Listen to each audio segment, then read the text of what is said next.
책 좋아하는 분들이면 공감하실 텐데요. 분명히 그 책 읽었는데 좋았다, 별로였다. 이런 단편적인 감상만 기억나고 어떤 내용이었는지, 등장인물은 누구였는지 도대체 기억이 안 날 때 많지 않나요? 내용이 기억이 안 나는 정도가 아니죠. 아예 그 책을 읽었다는 사실도 까먹잖아요. 저도 정말 그런 적이 많았어요.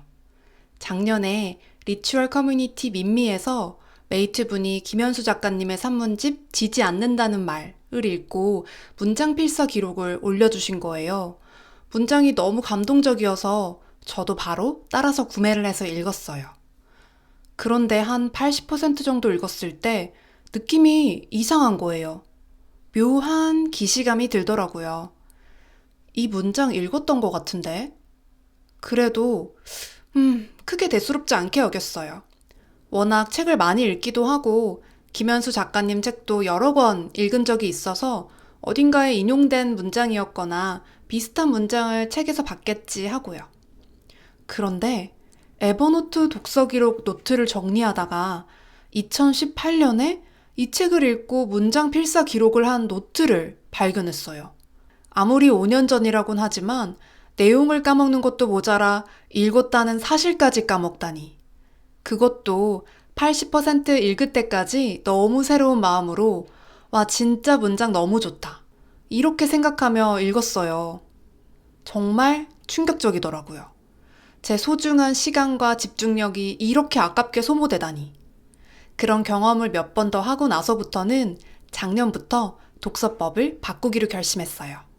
아무리 감탄하면서 밑줄 긋고 문장 필사를 해도 남는 게 없다면 어떻게든 제 안에 남아서 제 일상을 더 좋은 방향으로 변화시키는 독서를 해야죠. 그때까지 제가 고수했던 독서법은 밑줄과 필사였어요. 책을 앞장부터 뒷장까지 술술 읽어가다가 마음에 드는 문장을 발견하면 밑줄을 긋거나 북마크 포스트잇을 붙여 표시해두고요. 책을 다 읽고 나면 표시해둔 문장을 타이핑해서 에버노트에 저장해 두었어요. 5년 넘게 유지할 만큼 꽤 잘 맞는 방법이었죠. 에버노트에 문장 수집을 해두니까 필요할 때 검색만으로 간편하게 읽었던 책의 주요 문장을 찾을 수 있고 글을 쓰며 내용에 살을 붙이고 방향을 잡는 데 도움이 되더라고요. 그런데 문제는 의외로 기억에 잘 남지 않았고 필사한 문장 자체가 워낙 많고 기니까 다시 볼 때 필사한 문장을 읽는 것 자체만으로도 시간이 꽤나 걸리더라고요. 이건 지금까지 제가 에버노트에 수집한 독서 문장 필사 노트예요. 꽤나 많이 쌓였죠? 좋았던 책일수록 수집한 문장이 많고 길어서 그 문장 뭐였지? 하고 기억을 복귀하면서 읽는데도 시간이 꽤 걸렸어요. 결국 새로운 독서 기록법을 찾기 시작했어요. 책 내용을 장기 기억에 잘 저장해 두었다가 필요할 때 쉽게 기억해서 꺼낼 수 있고 기록을 봤을 때 한눈에 책의 전체적인 구조와 주요 내용을 파악할 수 있는 새로운 독서법, 새로운 기록법을 찾기 위해 여러 권의 독서법 책을 읽고 작가들의 독서에 관한 에세이와 인터뷰를 찾아보고 뇌과학 책도 봤어요. 그렇게 찾은 방법이 바로 마인드맵이었어요. 에이, 마인드맵 뭐야, 다 아는 도구잖아. 이렇게 생각하실 수도 있는데요. 마인드맵이 그렇게 유명하고 많은 사람들이 쓰는 데는 다 이유가 있더라고요. 제가 독서 기록법으로 마인드맵을 선택한 이유는 쉽고 간단하고 가장 인풋 대비 아웃풋이 좋기 때문이에요. 마인드맵은 생각을 정리하는 도구로 방대한 내용에서 중요 키워드를 추출한 다음 세부 키워드로 뻗어나가거나 키워드끼리 서로 연결하는 생각 구조 설계도인데요. 마인드맵을 그리면서 책을 읽을 때 신기한 신체적 경험을 했어요. 뒤통수 뒷부분이 뜨거워지고 열이 나고 간질간질하게 머리 안에서 뭔가가 활성화되는 것 같은 감각이 느껴지더라고요. 뇌과학 책을 읽어보니 실제로 뇌의 특정 부분이 열심히 일을 하기 때문이라는 것을 알았어요. 마인드맵을 그리려면 중요 키워드가 무엇인지 생각해야 되고 키워드 간의 관계를 이해해야 하고 설정하고 수정하는 작업이 필요하잖아요. 이 작업을 수행하기 위해 뇌가 전에 하지 않았던 노동을 하기 시작한 거예요. 드디어 말이죠.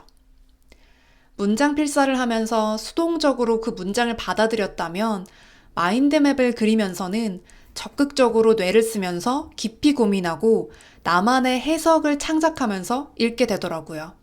페이지 순서대로 물 흘러가듯 읽어나가는 것이 아니라 작가가 말하려는 핵심 메시지가 무엇인지, 작가의 주장이 근거와 어떤 관계를 맺는지, 설명하는 개념들 간의 관계가 어떻게 되는지를 읽으면서 계속 분석해야 마인드맵을 그릴 수 있기 때문이죠. 책을 수동적으로 받아들이는 게 아니라 씹고 뜯고 맛보고 즐기면서 온전히 내 것으로 만드는 과정이 마인드맵을 쓰니까 되더라고요. 그래서 저는 책을 다 읽고 마인드맵을 남기는 게 아니라 책을 읽으면서 마인드맵을 그려요. 공부가 직업이라고 말하는 정희진 작가도 비슷한 말을 했어요. 독서를 그냥 즐기면 남는 게 없다. 습득하면서 동시에 의심하라. 그러면 모든 내용이 자극이 되고 내 안에 남는다. 푹 빠져서 읽지 말고 내 관점에서 읽으라. 국내 1호 기록학자인 김익환 교수님도 이런 말씀을 하셨죠.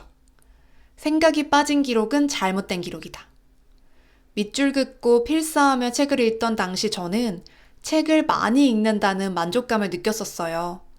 에버노트에 독서 노트가 하나씩 쌓이는 것을 보면서 지식 자본이 쌓여가는 기분이었죠. 그러나 돌아보니 뿌듯한 기분만 냈던 것 같아요. 자, 그럼 어떤 마인드맵 프로그램을 쓰는 게 좋을까요? 저는 정말 다양한 마인드맵 도구를 써봤어요. 손글씨로도 그려보고 알마인드, 엑스마인드, 윈지컬 같은 디지털 마인드맵 프로그램도 써봤습니다. 그리고 결론은 엑스마인드로 정착했어요. 손글씨는 디지털 데이터로 남지 않으니까 나중에 찾기가 어렵더라고요. 휴대하면서 필요할 때 꺼내보기도 어렵고요. 키워드 위치나 구조를 바꿀 때마다 그 부분을 다시 지우고 다시 그리는 것도 귀찮고요. 그래서 디지털 마인드맵 여러 개를 써보면서 비교해봤는데 무료 서비스 중에 가장 기능이 쉽고 자유도가 높지 않은 서비스를 선택했어요. 응? 자유도가 높아야 더 좋은 프로그램 아닌가? 생각하실 수도 있는데요. 마인드맵은 효율적으로 생각을 시각화하는 목적으로 사용하는 거라서 기능이 최대한 간결한 게 좋더라고요. 마인드맵을 예쁘게 꾸미는 것보다 정말 중요한 키워드를 추출해서 기록하는 그 과정이 더 중요하잖아요. 저는 이제 엑스마인드로 독서 기록뿐만 아니라 글 개요 짤 때, 인터뷰 사전 질문 준비할 때, 프로젝트 설계할 때 모두 활용하고 있어요. 특히나 긴 글을 쓰기 전 마인드맵으로 구조를 설계해두면 헤매지 않고 구조를 탄탄하게 잡을 수 있어서 좋더라고요. 제가 엑스마인드로 정리한 마인드맵을 보여드려 볼게요. 마인드맵의 가장 큰 장점은 방대한 내용을 몇 가지 주요 키워드로 정리해서 나중에 다시 볼 때 핵심 내용을 한눈에 빠르게 파악할 수 있다는 거예요. 먼저 주요 키워드를 보면서 큰 흐름을 빠르게 훑고 그 다음에 키워드 하나씩 보면서 세부 내용을 파악하는 거죠. 책 좋아하시는 분들은 한 번에 한 권만 읽지 않죠? 저도 병렬 독서를 정말 좋아하는데요. 병렬 독서 하다 보면 책 한 권 읽다가 다른 책으로 갔다가 한참 후에 며칠이 지나서 다시 돌아오잖아요. 그때 앞부분 뭐였지? 할 필요가 없어요. 마인드맵을 열어서 다시 보면 1, 2분 안에 무슨 내용이었는지 다 기억이 나거든요. 저는 마인드맵 덕분에 독서를 더 즐겁고 대담하게 병렬로 하고 있어요. 그럼 이제 문장 필사나 밑줄 긋기는 안 하냐고요? 합니다. 마인드맵은 생각의 구조도이자 설계도이기 때문에 문장을 통째로 기록하기엔 적합하지 않아요. 키워드 중심의 기록이니까 원문을 변형해서 기록하게 되는데 어떤 문장은 그 문장을 통째로 수집해서 기록해두고 싶을 때가 있잖아요. 그런 문장이 5개 미만이면 마인드맵에 적지만 좋은 문장이 너무 많다면 이전처럼 에버노트에 저장해둡니다. 문장 자체가 아름다운 소설가나 시인의 책을 읽을 때 그렇게 문장 수집을 해요. 대신 마인드맵을 사용하고서부터는 필사하는 문장의 양이 줄었어요.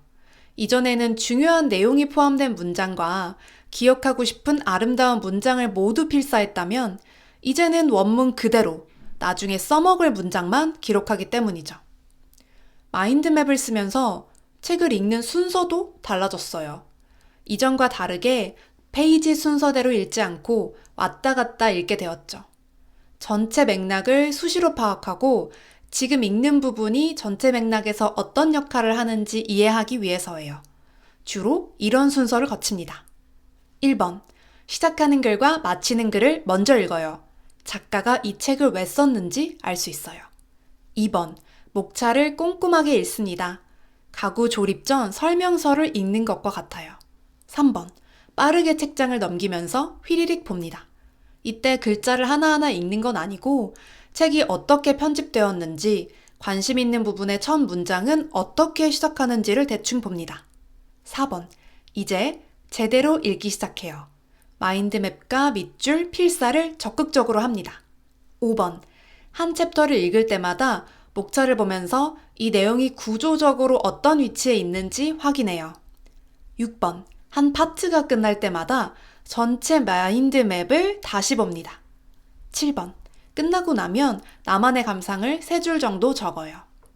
저는 엑스마인드를 맥북, 아이패드, 아이폰 세 기기에서 사용하고 있는데요.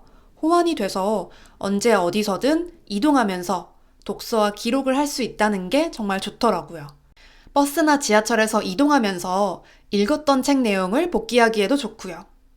그럼 오늘 영상 내용을 요약해 볼게요. 가장 기억에 오래 남는 독서 기록법은 마인드맵.